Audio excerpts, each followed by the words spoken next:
Que a paz do Senhor esteja com você. Que quando esta palavra chegar no seu coração, ela faça a diferença em sua vida. Amém. Hoje, o Senhor me trouxe uma palavra que fala muito sobre a transformação do homem. O homem antes de conhecer a Deus e o homem depois de conhecer a Deus. Às vezes, nós pensamos que conhecemos a Deus. Nós já temos uma ideia formada de quem é Deus e o que nós somos diante de Deus. Mas, na verdade, nós não conhecemos quem somos.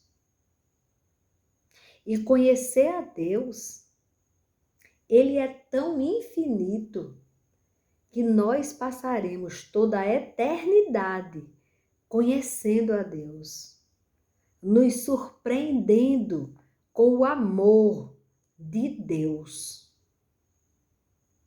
Cada dia em nossas vidas e na eternidade, nós conheceremos mais e mais de Deus. Agora, a nossa transformação ocorre quanto mais buscamos o conhecimento dele. Porque ele é o princípio de tudo. É o início de todas as coisas. E a vida só existe nele. A maior realidade é a existência dele. E nós somos transformados pela presença e pelo amor e pelo conhecer dele, do nosso autor, daquele que nos fez existir. E a palavra, hoje ela me veio de repente. Peniel. Peniel. E eu entendi no momento que era essa palavra eu deveria falar ali naquele local, uma reunião. Eu ia entrando nesta reunião e eu poderia ter ou não a oportunidade de falar. E eu não sabia, não tinha uma palavra exata para falar. O meu desejo era de ler o Salmo 126, que é maravilhoso. Mas o desejo do Senhor foi que eu falasse sobre Peniel, sobre aquele encontro de Jacó com o Senhor. Um encontro que transformou Jacó, que fez daquele Jacó, que significa usurpador, que fez dele Israel, um homem de Deus, um homem segundo o coração de Deus, um homem fiel. Então, nós conhecemos a história de Jacó. Nós sabemos que Jacó tinha um irmão gêmeo. E que o irmão gêmeo era primogênito. Nasceu primeiro do que ele. Mas até ali no ventre, houve uma luta. Jacó, ele pegou no pé do irmão quando o irmão ia nascendo. Ele queria a primogenitura. E a mãe dele também. Ela tinha esse pensamento. Ela tinha esse desejo. E esse desejo, que muitas vezes nós desejamos aquilo que não devemos desejar, trouxe consequências na vida de Jacó. Primeira oportunidade que ele teve, ele seduziu o irmão com um prato muito gostoso. Ele fez um prato muito atrativo para o seu irmão. E aí o que ele pensou? É agora que eu pego a primogenitura. Eu vou pegar meu irmão pela boca. E aí o que Jacó faz?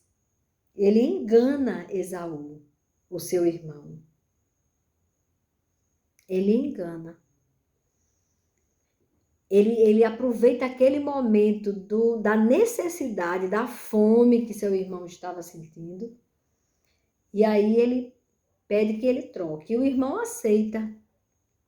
O irmão não foi sábio. Ele trocou aquele prazer momentâneo pela primogenitura. Algo muito mais valioso. E aí o que aconteceu? Ele já começou errando. E na oportunidade que ele teve com a ajuda da mãe, ele enganou o pai, Isaac, e recebeu a bênção que era do seu irmão. Ele usurpou. Ele tomou para si algo que não era dele. Ele não era o primogênito. E foi da pior forma, enganando o pai. E isso trouxe uma revolta enorme para o seu irmão Esaú. E quando foi receber a bênção do pai, o pai disse, mas eu já abençoei. E aí Esaú fica tão revoltado que a sua mãe resolve enviar Jacó para longe. Longe, porque ele sabia que havia um risco até de morte. Ela teve a consciência disso e aí esse filho vai para uma outra cidade de um parente de sua mãe, o seu tio, Labão. E chegando ali, ele conheceu Raquel. E ele imediatamente se apaixonou por Raquel.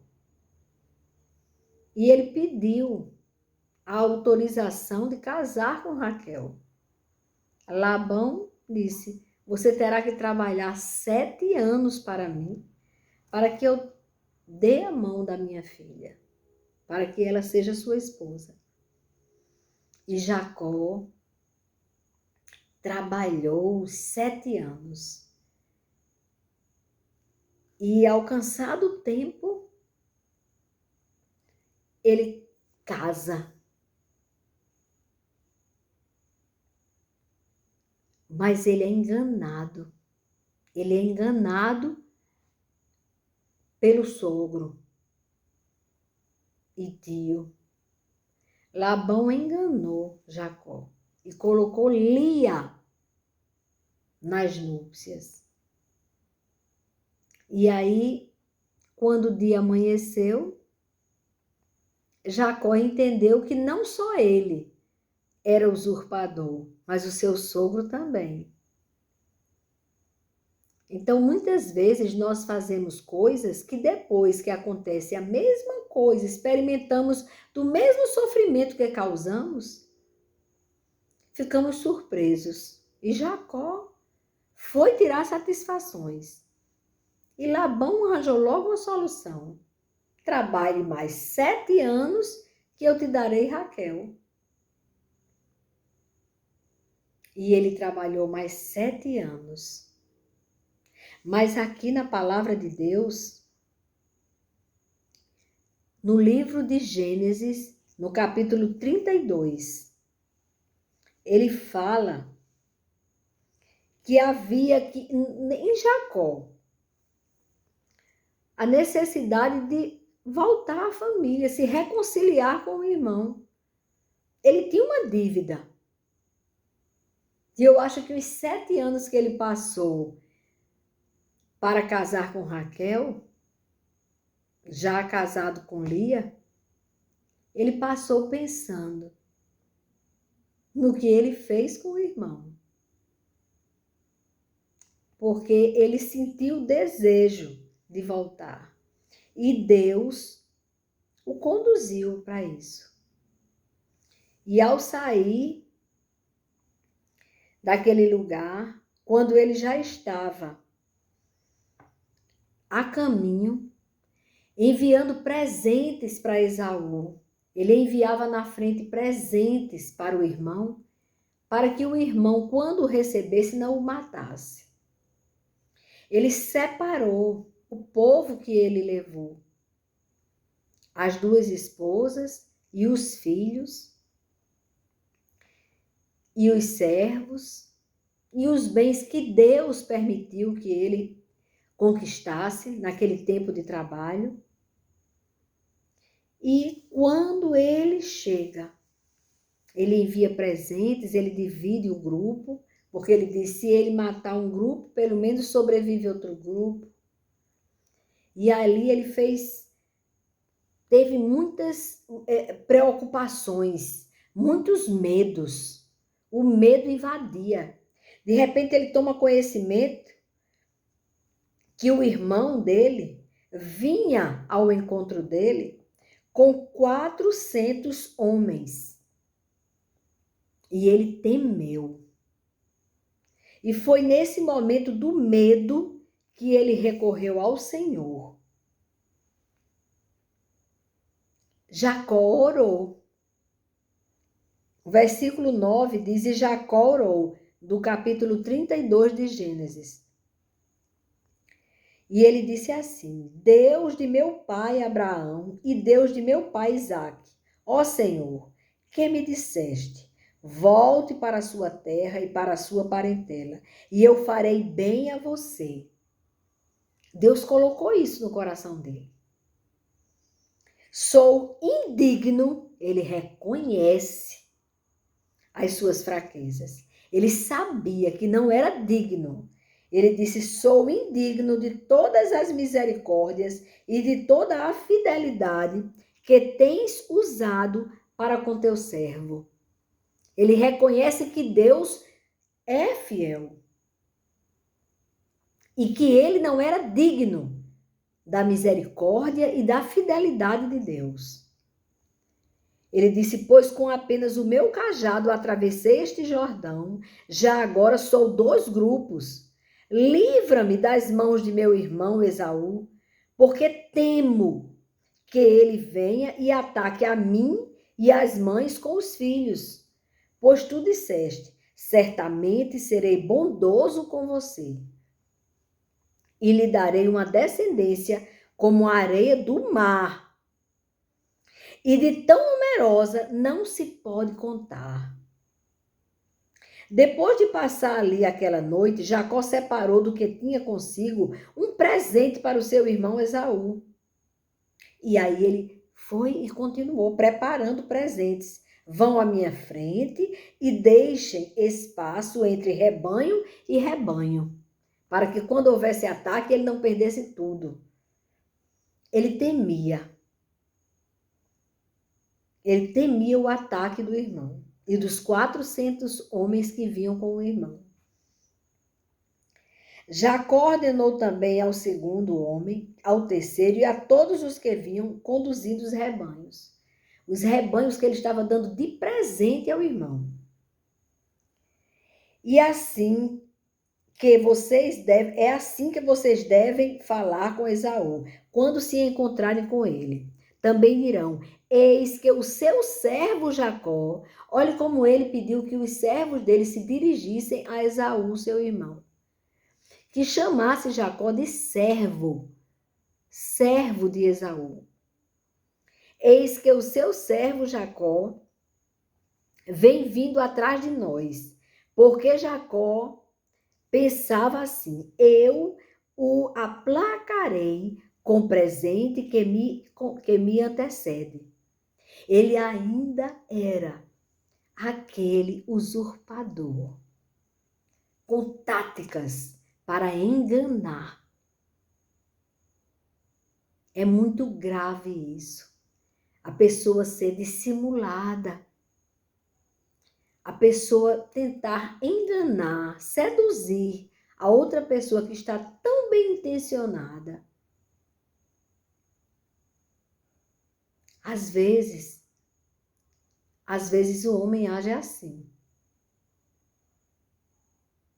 Ele seduz para conseguir algo que não é dele. E aí depois ele sofre as consequências.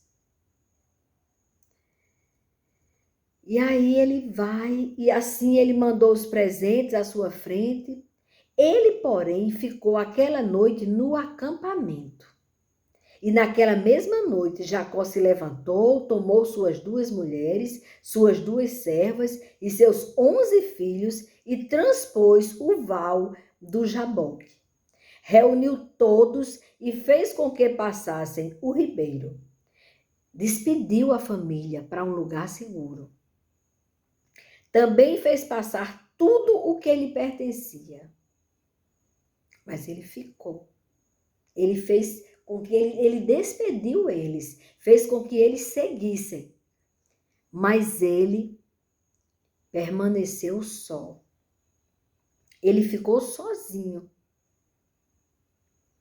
E quando ele estava sozinho, com a consciência dele, o homem de Deus veio até ele. Mas esse homem não chegou abençoando e dizendo tá tudo bem, passando a mão na cabeça. Não, você é um menino bom, você tá só presenteando seu irmão para poder chegar lá e ele não te matar. Mas você é um menino bom, tá obedecendo o que Deus disse que você fosse, mas você continua sendo o usurpador. Ele continuava sendo usurpador. E agora que ele ficou diante do homem de Deus, do anjo do Senhor, ele começou a insistir para ser abençoado. Ele começou a insistir e começou a lutar com o homem de Deus. Ele lutava até o romper do dia. Ele lutou. Vendo este que não podia com Jacó, tocou-lhe na articulação da coxa, de modo que a junta da coxa de Jacó se deslocou na luta com o homem. Então o homem disse: deixe-me ir, pois já rompeu o dia. Jacó respondeu: olha a resposta de Jacó. Não o deixarei ir se você não me abençoar. Jacó ainda era Jacó, que significa usurpador. Agora ele quer impor uma bênção. Agora ele insiste. E olhe que ele já tinha sido machucado na articulação da coxa. Mesmo assim, ele insistiu. Jacó queria ser abençoado. Ele sabia que sem a bênção de Deus, ele não conseguiria conquistar o coração do irmão. Por isso que ele temeu. E por isso que ele insistiu tanto. Mesmo ferido, ele permaneceu pedindo. Então o homem perguntou. O homem de Deus perguntou: como você se chama? Como você se chama? Porque o nome dele significava o que ele era. E ele confessa: Jacó. Isto é, usurpador. Ele termina dizendo quem ele é. E é nesse momento em que nós olhamos para Deus e dizemos: Senhor, nós somos falhos. Nós precisamos da tua misericórdia. Nós não somos nada sem a tua graça, sem a tua presença, sem o teu favor. Nós precisamos de Deus. Quando temos esta consciência, a nossa vida muda, o nosso nome muda, a nossa história muda.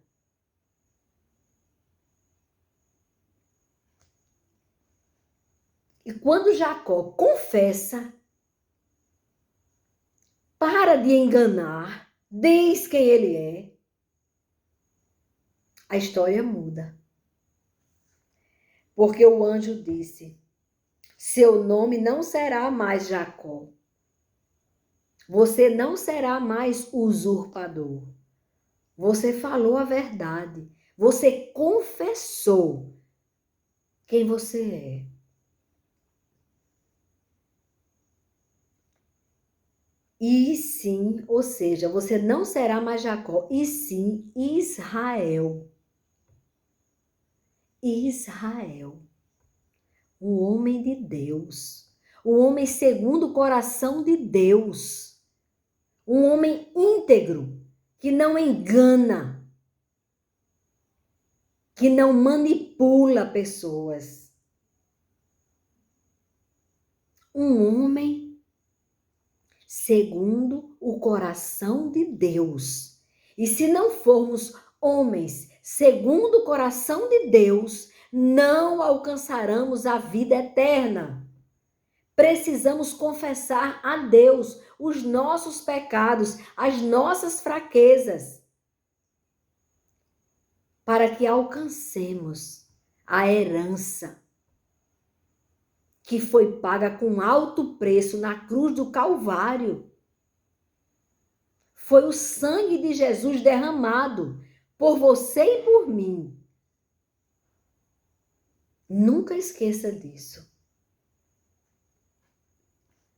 E quando ele diz que o nome dele agora é Israel, pois você lutou com Deus e com os homens e prevaleceu, Jacó disse: por favor, diga-me como você se chama? Porque ele lutou com o anjo, mas ele não sabia o nome do anjo, ele não sabia de quem se tratava. Ele sabia que vinha do alto e ele queria a bênção de Deus. Olha a resposta do anjo. Por que você me pergunta pelo meu nome? O anjo sabia que Jacó, agora não mais Jacó, mas Israel, sabia com quem ele tinha lutado. A quem ele tinha lutado com todas as forças para receber a bênção tão necessária, tão importante, tão fundamental naquele passo que ele estava dando, a caminho do irmão. Mas quando o anjo responde a pergunta dele com uma pergunta, o abençoa ali. Jacó deu àquele lugar o nome de Peniel, pois disse: vi Deus face a face. Olhe que ele não respondeu quem ele era, mas Jacó reconhece que foi Deus quem esteve com ele. E ele disse: vi Deus face a face e a minha vida foi salva. Jacó só foi salvo quando ele teve um encontro verdadeiro com Deus em Peniel. Você e eu só seremos salvos quando tivermos um verdadeiro encontro com o Altíssimo. Nós somos apresentados a Deus através de pessoas que falam de Deus. As pessoas falam de Deus e nós criamos um pensamento como é Deus, uma ideia do que é Deus. Mas quando ficamos face a face com o Altíssimo, aí sim somos salvos. Porque não adianta ouvir falar de Deus e não conhecê-lo. Você não é salvo. Se você ouviu falar, mas não conhece, você não conhecendo, você não vai ser transformado. Você não vai abandonar o pecado. E conhecer a Deus, o preço foi altíssimo que Jesus pagou na cruz para que nós pudéssemos conhecer a Deus. Porque o Espírito Santo de Deus é quem revela quem Ele é. E quando o Espírito Santo de Deus revela quem o Altíssimo, nosso Criador, é e quem é Cristo, aí nós somos salvos. Por isso que Jesus explicava isso, disse em várias passagens na Bíblia, que era necessário que ele fosse, que ele partisse, para que o seu Espírito, o Espírito Santo de Deus, habitasse em nós. Primeiro tinha que ser pago o preço dos nossos pecados. Primeiro tinha que acontecer o sacrifício. O preço do pecado é a morte. E Jesus morreu por você e por mim para que você pudesse viver eternamente na glória. Quando o Senhor nos fez imagem e semelhança dele, ele nos fez para morarmos com ele eternamente na glória. O adversário de nossas almas, o anjo caído, ele tenta nos confundir aqui na terra, mas quando você entrega a sua vida ao Senhor Jesus, quando você diz, agora já não sou eu mais que vivo, mas Cristo vive em mim, nós seremos transformados, deixamos de ser criaturas e passamos a ser chamados filhos. Temos uma identidade. Somos filhos do Deus Altíssimo, do autor de nossas vidas, do Criador dos céus e da terra, do mar e de tudo que há neles. Aquele que nos ama, aquele que disse que mesmo que uma mãe que amamenta esqueça do seu filho, ele jamais esquecerá de você. Precisamos nascer de novo. Em Peniel, ele nasceu.